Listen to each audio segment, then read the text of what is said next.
नमस्कार मित्रों, स्वागत है आपका स्टडी विथ प्रजापति की क्लास यूट्यूब चैनल पर। दोस्तों, जो हम माइक्रो टीचिंग लेसन प्लान का सीरीज चला रहे हैं, उसी सीरीज को आगे बढ़ाते हुए आज अगला माइक्रो टीचिंग का लेसन प्लान आपके समक्ष प्रस्तुत है। तो आज का जो कौशल है वो है दृष्टांत कौशल, जिसको उदाहरण कौशल के नाम से भी जाना जाता है।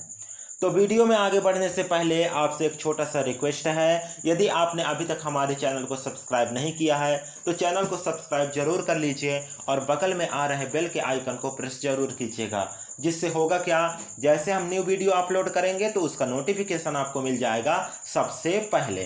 तो चलिए फटाफट से वीडियो को स्टार्ट करते हैं और समझते हैं कि जो दृष्टांत कौशल है उसका लेसन प्लान कैसे बनेगा। तो सबसे ऊपर आपको लिखना है सूक्ष्म पाठ योजना क्रमांक, जो भी आप बना रहे हैं 15, 16, 17, ठीक ना, तो उस हिसाब से लिख लीजिएगा। हम यहाँ 12 क्रमांक बना रहे हैं तो हम लिखे हैं सूक्ष्म पाठ योजना क्रमांक 12। इसके बाद आपको बताना पड़ता है कि किस कौशल का लेसन प्लान बना रहे हैं आप। तो हम यहाँ बना रहे हैं दृष्टांत कौशल का लेसन प्लान, तो यहाँ हम लिखे हैं दृष्टांत कौशल और कोष्टक में उदाहरण कौशल और उसको अंडरलाइन कर देना है। इसके बाद आपको लिखना है सामान्य जानकारी, ठीक ना, तो जिसमें क्या लिखेंगे, छात्र अध्यापक का नाम, विद्यालय का नाम, विषय, उपविषय और प्रकरण। इसके बाद आपको लिखना है दिनांक, दिन, कालखंड, समयावधि और कक्षा। तो आप छात्र अध्यापक के नाम में अपना नाम लिख देंगे, आपका जो भी शुभ नाम होगा।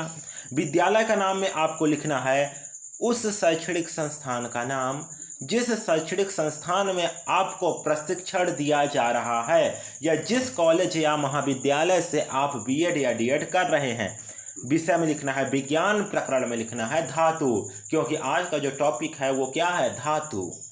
और इसके बाद समयावधि में यहाँ ध्यान दीजिएगा कि जो समयावधि है वहाँ आपको लिखना है 6 मिनट, क्योंकि जो मेन लेसन प्लान है उसका समयावधि होता है 45 मिनट, लेकिन जो माइक्रो टीचिंग लेसन प्लान होता है उसका समयावधि होता है 6 मिनट।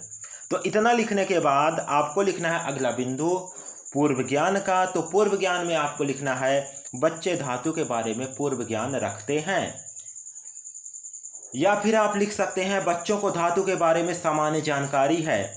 इतना लिखने के बाद अगला बिंदु आता है प्रस्तुतिकरण का। तो प्रस्तुतिकरण में आपको एक सारणी बनाना है और उस सारणी में 3 कॉलम होंगे। कौन कौन से कॉलम होंगे, पहला होगा क्रमांक का, दूसरा होगा छात्र अध्यापक क्रिया का और तीसरा होगा छात्र क्रिया का। इसके बाद आपको क्रमांक में 1, 2, 3, 4 करके लिखना है। छात्र अध्यापक क्रिया में आपको लिखना है विकासात्मक प्रश्न और छात्र क्रिया में लिखना है छात्रों का अनुक्रिया जो वो क्लास में कर रहे होंगे। तो पहला प्रश्न है ऐसे तत्व जो प्रत्यास्थ, आघातवर्धिनी और सुगढ़ होते हैं क्या कहलाते हैं। तो छात्रों का यहाँ प्रतिक्रिया आता है, ऐसे तत्व धातु कहलाते हैं। दूसरा प्रश्न है धातु के बारे में विस्तार से बताइए। तो इसका लिखना है थोड़ा बहुत उत्तर मिला या छात्र थोड़ा बहुत उत्तर दिए, क्योंकि धातु के बारे में छात्र पूरी तरह से नहीं जानते हैं, वो तो आप बताने वाले हैं ना, क्योंकि आप टीचर हैं। तो इसके बाद आपको धातु के बारे में स्पष्टीकरण देना है और धातु का व्याख्या देना है, और व्याख्या के साथ आपको उदाहरण भी देना है, दृष्टांत भी देना है, क्योंकि ये कौशल ही है उदाहरण कौशल, दृष्टांत कौशल। तो उदाहरण तो देना जरूरी है, तभी ये कौशल सार्थक होगा। अब मैं पूरा प्रस्तुतिकरण आपको पढ़कर सुनाने वाला नहीं हूं, क्योंकि इस कौशल का जो लेसन प्लान है उसका मैं पीडीएफ का लिंक आपको दे दिया हूं डिस्क्रिप्शन में, वहां से डाउनलोड कर लीजिएगा। और पीडीएफ डाउनलोड करने का एक फ़ायदा ये है कि आपको एक लेसन प्लान के साथ 3 लेसन प्लान मिलते हैं, ठीक है। तो ये आपके लिए बहुत ही फायदा है। तो प्रस्तुतिकरण लिखने के बाद देखिए उदाहरण देना बहुत ही जरूरी है। प्रस्तुतिकरण लिखने के बाद आपका अगला बिंदु आता है मूल्यांकन तालिका का। तो मूल्यांकन तालिका में भी एक सारणी बनेगा और उस सारणी में 3 कॉलम होंगे। कौन कौन से कॉलम होंगे, पहले होगा क्रमांक का, दूसरा होगा घटक का, तीसरा होगा मापक का। और जो मापक वाला जो कॉलम है तो उस कॉलम को 3 पार्ट में डिवाइड करेंगे। कौन कौन से, पहला है निम्न, दूसरा है सामान्य और तीसरा है उच्च। अब देख लेते हैं घटक कौन कौन से होते हैं। जो क्रमांक है उसमें आपको 1, 2, 3, 4 करके लिखना है।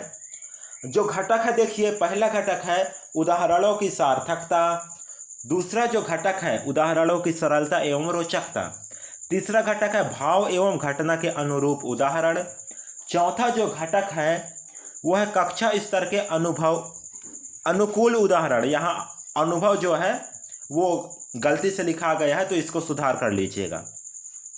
पांचवा घटक है उदाहरण की गुणवत्ता और छठवां घटक है उदाहरणों के उपयुक्तता।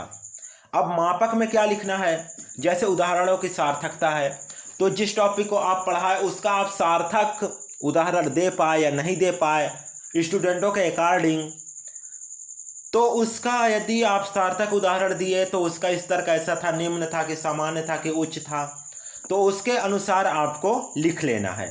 ठीक है, क्या लिखना है, सामने टिक मार्क करना है, ठीक ना, यही लिखना है। तो इसी प्रकार से आप सभी घटक को देख लीजिएगा। इसके बाद आपको लिखना है आलोचना या सुझाव, तो इसमें आपको नंबरिंग छोड़ देना है 1 2 3 4 करके, और सबसे नीचे लिखना है आपको पर्यवेक्षक हस्ताक्षर, निरीक्षक हस्ताक्षर और छात्र अध्यापक हस्ताक्षर। ठीक है, इतना आपको लिखना है। तो आई होप कि आपको जो धातु जो टॉपिक था उसका दृष्टांत कौशल का, उदाहरण कौशल का लेसन प्लान बनाना समझ में आ गया होगा। यदि वीडियो अच्छा लगा हो तो वीडियो को लाइक कर दीजिएगा, और अभी तक आपने हमारे चैनल को सब्सक्राइब नहीं किया है तो चैनल को सब्सक्राइब जरूर कीजिएगा। जिससे होगा क्या, जैसे हम न्यू वीडियो अपलोड करेंगे तो उसका नोटिफिकेशन आपको मिल जाएगा सबसे पहले। तो चलिए फिर मिलते हैं नेक्स्ट कौशल के साथ नेक्स्ट वीडियो में, तब तक के लिए धन्यवाद। जय हिंद।